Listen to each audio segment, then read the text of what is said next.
আপনারা সবাই নিজে নিজে একটু বিশ্লেষণ করবেন, নিজেদের জিজ্ঞেস করবেন, উত্তরটা নিজেই খুঁজে পাবেন। বগুড়া স্লোগান আওয়ামী লীগ নিষিদ্ধ করতে হবে। জামাতে ইসলাম তো আওয়ামী লীগ নিষিদ্ধ করেছে, জামাতে ইসলাম তো একটা নিষিদ্ধ করেছে।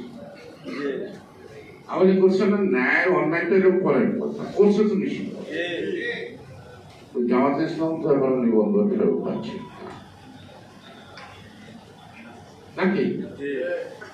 সরকার খুব গুরুত্ব দিচ্ছে জামাতে ইসলামকে, ওই নিবন্ধনের দরকার নেই।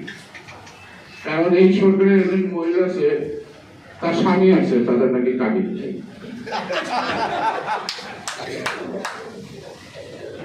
তাদের কাবিন নাই, মানে একসঙ্গে বাস করতে করতে স্বামী স্ত্রী হিসেবে সবাই চিনে।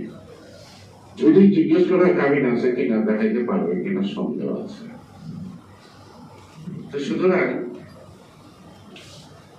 আওয়ামী লীগ নিষিদ্ধ ঘোষণা করতে হবে, এটা জনগণের দাবি করতে হবে কেন? যদি হাসিনা নির্বাহী ক্ষমতা বলে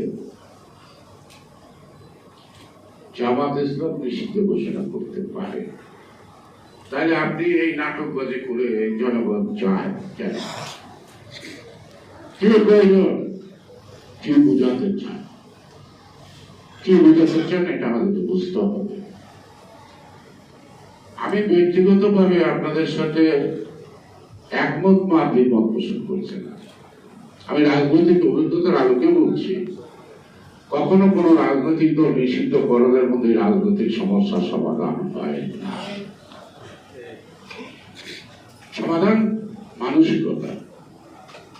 এই ফ্যাসিবাদীরা যেভাবে দেশ চালাইছে, আপনি যদি একটা ন্যায়ভিত্তিক সমাজ, রাষ্ট্র বিচার বিভাগের স্বাধীনতাকে নিশ্চিত করতে পারেন, আইনের শাসনটাকে বলবৎ করতে পারেন,